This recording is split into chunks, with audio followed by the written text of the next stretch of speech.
Anyway, on the meetings this morning with both Qataris and Benny Gantz, when you say that you continue to support Israel's right to ensure that the events of October 7th can never happen again, when you say that, does that mean that you agree with the Israeli idea that Hamas has to be completely eliminated, eradicated, killed? So we support Israel in defeating Hamas, and to unpack that a little bit, I've said a little bit about this from the podium before. There are military objectives that Israel is trying to accomplish when it comes to defeating Hamas, and we support those military objectives. But then we're also going to have to defeat the ideology behind Hamas, and that is not something that can be accomplished on the battlefield. Something that we have learned in the United States in our long history with counterterrorism, that you cannot defeat an idea on the battlefield. You can defeat a terrorist group on the battlefield, but ultimately you have to beat that idea with a better idea.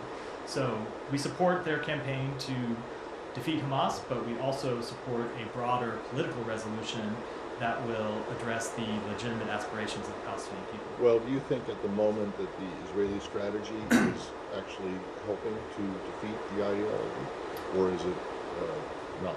I think we are in the middle of a military campaign, and it's not the right time to offer assessments about the broader struggle, but we've spoken out many times to say that Israel has to be careful that in achieving a tactical victory, it doesn't endure a strategic defeat, and it remains our advice to them not to do that. Okay, and then just in terms of the negotiations that are going on, I don't know if Minister Gantz is completely up to date on the latest of it, but presumably Sheikh Mohammed is, since his country is brokering them. What sense did you get, other than the ball is in Hamas's court? Are the differences that still exist surmountable, or are they impossible? So the Secretary did discuss those ongoing negotiations, both with Prime Minister Al-Thani and with Minister Gantz. And I'm not going to get into this won't surprise you, as I said, I'm not going to get into the underlying details of the conversation, negotiations. In our view, the obstacles are not surmountable. Not insurmountable. Excuse me. In our view, should be possible to reach an agreement.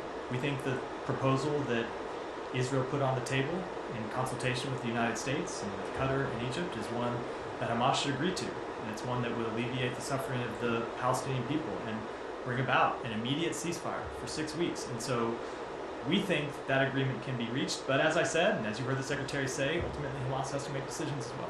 Okay, and this will be my last point, but when you say the obstacles, in your view, the obstacles are not insurmountable, one of the things that you have said repeatedly over and over again is that Hamas could end this right now by just surrendering, laying down all their weapons. Clearly that's not going to happen.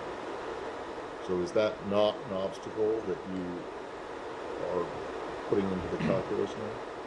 I think we're a little bit conflating two things. They could end this entire conflict, right? We don't need a temporary ceasefire. Hamas would lay down their weapons and stop fighting. You could have a permanent ceasefire because Israel would have accomplished its military objectives.